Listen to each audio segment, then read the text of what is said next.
How to make him realize that he is losing you. This video is going to give you the secret to make a man feel he's losing you so that he chases you, puts you as a priority, and wakes up to how important you are in his life. Hey, it's Erin, your personal love expert, back again on the channel where we make men make sense. VixenDaily.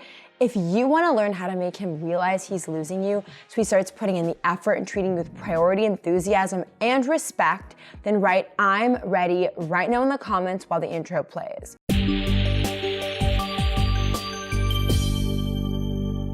So here is the deal. This video has been requested so many times and I hope you guys enjoy, but before we dive in to today's video, I have a very small favor to ask. If you like this video, any of my videos, anything about me, what I'm wearing, love advice, and give me a like, a thumbs up, give me a like, share, subscribe, tell people all about it. Now, let's dive right into the topic. So, why do you want to make a man feel that he is actually losing you? If you make him feel that he's losing you, then you end up putting yourself in a position to win. He will no longer put you as last, and if you don't make him feel that he actually could lose you, then he takes you for granted. So how do you make him feel like he's gonna lose you? How do you make a guy chase you? How do you make a guy miss you? How do you make him ultimately fall in love? You first of all, stop demonstrating that you will accept a relationship dynamic that isn't what you want. Second, you spruce up your life. And third, you have walking power. So, the first thing is you stop demonstrating that you'll accept a relationship dynamic that isn't what you want. The number one mistake women make with men is they will go along with something that they're not satisfied with in the hope that one day he will change. Men pull away because you give them everything without him having to give anything in return. The fact is, you're single until you're not. If you already act like his girlfriend, then he already knows you are not going anywhere anytime soon, and there's no chance of him losing you, so it doesn't matter what he does or doesn't do. You think you can bring him around, but it gets interpreted as you being willing to accept anything or nothing, and you'll just devote your entire self to him regardless.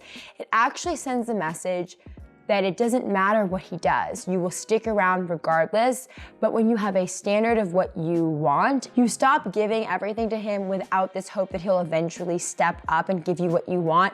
You stop saying yes to what you don't want. Because when you say yes to what you don't want, there's no room for what you do want to happen.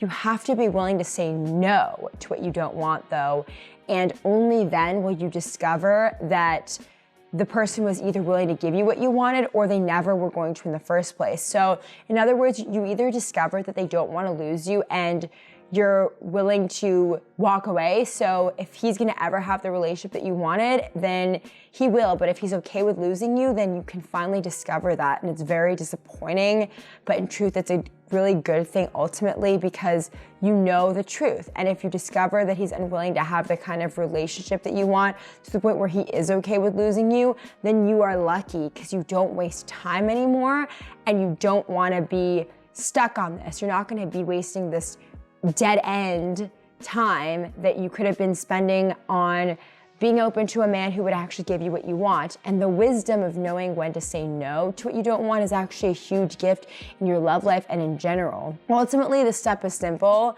You don't say yes to a relationship dynamic that you don't want. You say no and understand that sometimes the other person isn't willing to compromise or make it work.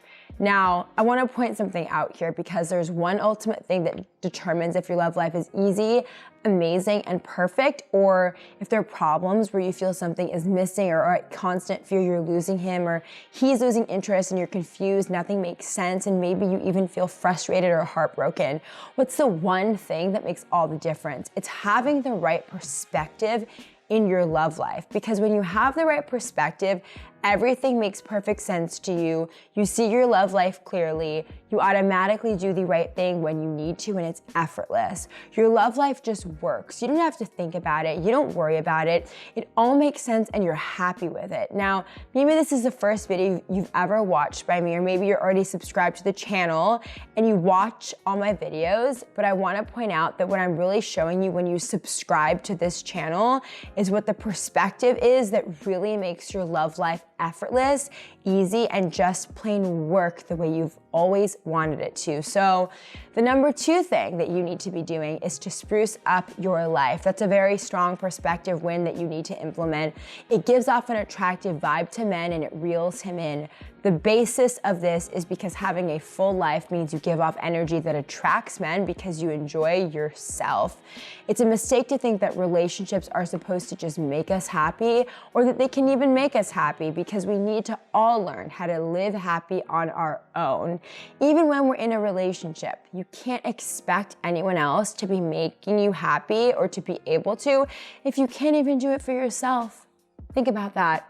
The best thing you can do for your love life is learn how to be awesome at making yourself happy and making yourself feel inspired and entertaining yourself. This is called being emotionally self-sufficient. To be honest, this is something I'm naturally good at because I get bored so easily that I have to entertain myself with things and keep myself occupied, or, I don't really feel the need to interact with anything, and it has made people gravitate towards talking to me. I've had this experience many times, but it's not something I've tried to do. I just try to entertain myself and be engaged with things. So someone has to be very, very entertaining if I'm going to actually want them in my life. It's not that I'm going to be against, talking to people. It's not that I think that I'm this great person that is above other people. I just don't feel the need to let other people be my source of entertainment or rely on other people as my source of entertainment. I really find things that I enjoy, and I will bounce from things to, that I'm interested in, and it doesn't really matter what it is. I get bored very, very easily, and it's been something that I've always had naturally in my life, this zest for life and a curiosity about the world. So because I've always naturally been this way, it showed me how if you find things that you love that are really entertaining to you and you're always kind of entertained and engaged with something, people will naturally want to gravitate towards you, and you'll have things to say and you'll have input on subject matter. So just find things in your life, in the world, anything. There's so much information out there today. Find things that genuinely entertain you. Don't ever look to someone else to bring happiness into your life. In fact, don't even be around people if you're not having fun and entertained by them. Have a really high standard for what is entertaining to you, and think about this. Why would people want to be around you if you're not entertained by your life yourself? Make that your mission. Have a full life, literally. Do what you love, what inspires you. And you can also do things that are basically scientifically proven to, increase your endorphins, like working out or yoga or whatever it is. Do things that make you feel good, exercise, journal, take up hobbies you like, watch shows you like, learn about things you like. Just do things that put you in a good mood, and you'll have a full life, and you'll be a full partner that will attract someone who wants to be in your life. That's the bottom line. Now, the third thing to do is to have walking power, because if you don't have walking power, then what happens? He feels you're there forever. He takes you for granted. He thinks he'll never lose you. If you have something that you love in your life, having walking power is going to be easy. Now, if you have walking power, he chases after you and he locks you down. All it means is you're willing to walk away if he's unwilling or unable to give you what you want. Instead of putting it on you to make it work and trying to make him come around, you look at this as if this dynamic is as it is right now. Is it working for you? So instead of having the attitude of hope, worry, and fear, you have an attitude of clarity, personal responsibility, and what's practical. You stop burning up energy trying to keep things going, keep him interested, and make things work. You stop acting as if ending this relationship would be the end of the world or the end of you. You withdraw your attention completely. You pull back. You let him feel the reality that you have walking power. Part of walking power means keeping your options open, assuming you're not already in a clearly defined official relationship status with him. This works to activate lock her down mode, which causes action. If there was no action, then he wasn't gonna act and step up in the first place. So lock her down mode is a very powerful mode to activate in a man. And when you close off options, you give off a desperate vibe, because instead of knowing you're single, you put pressure on the one guy and the one relationship, even though he hasn't agreed to be your boyfriend or offered.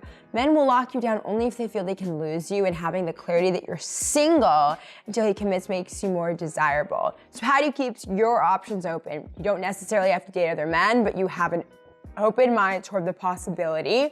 You see yourself as 100% single until you are in a 100% clear, committed relationship.